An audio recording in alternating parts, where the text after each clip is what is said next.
Welcome back. This will be part 9 in the character texture creation tutorial series. Last video we talked about how to add opacity detail, painting on opacity in Substance Painter.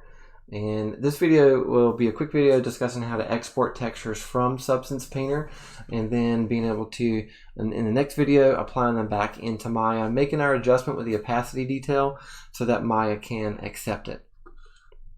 So we'll go back to the body and we're going to export out our textures. What we do need first is a folder.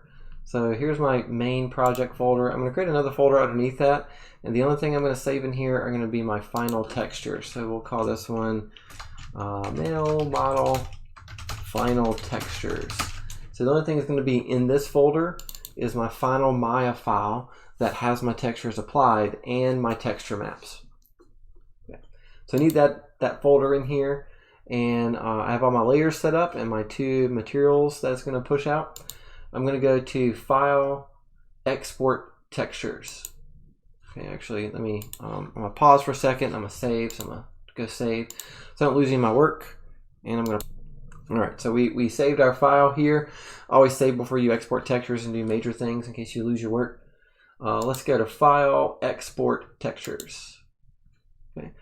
So we need to change the location. So the top section is the location where we're saving that to. So we're going to go find that folder we just created. Male Model. There we go. We created the subfolder called Male Model Final Texture. So let's do select. So make sure it's saving to the right folder. We're going to do PNG files in 8-bit. You can change it to something else if you'd like to, as TIFF or Targa files. I do like PNG though. So what we do want to make sure is that configuration is changed to document channels plus normal plus AO with alpha. That way we can use the ambient occlusion map, the AO map, if we wanted to in Maya. So document channels plus AO plus alpha.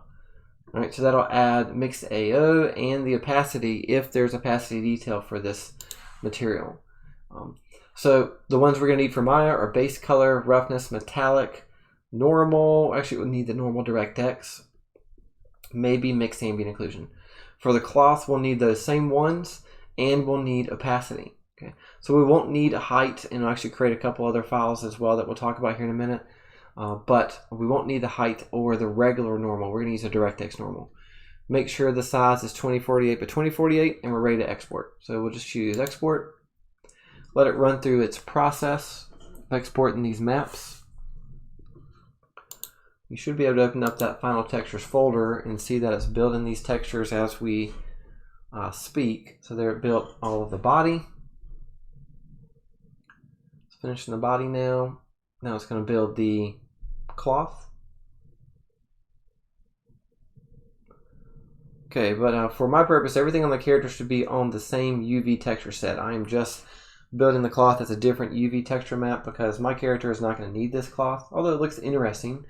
I was just showing that as an opacity demo.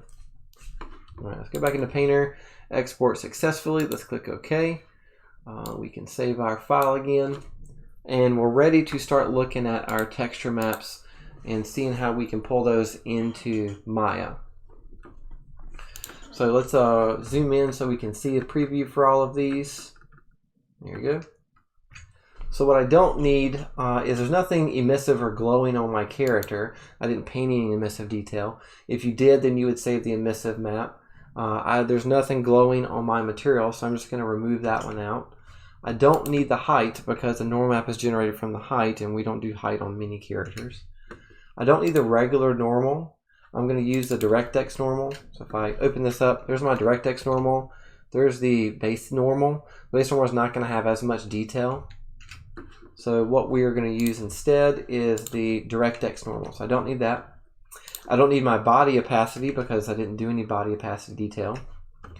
It's also going to create a JSON file. I don't need that for what we are using this for, so we'll remove that. So the ones for my body, head to toe for the character, we're going to use the base color, metallic. We could use a mixed AO. We're going to use DirectX and roughness. So for the cloth, I need my base color. I do not need emissive. I do not need height, although it looks interesting if you take a look at it. We're going to keep metallic, determine that it's not going to be metallic. We don't need any mixed AO for this.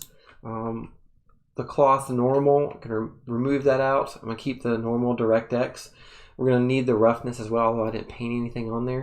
So the mixed AO doesn't have any detail in there, it's just white, so I'm not going to be able to need that or use that because there's no detail there in the map.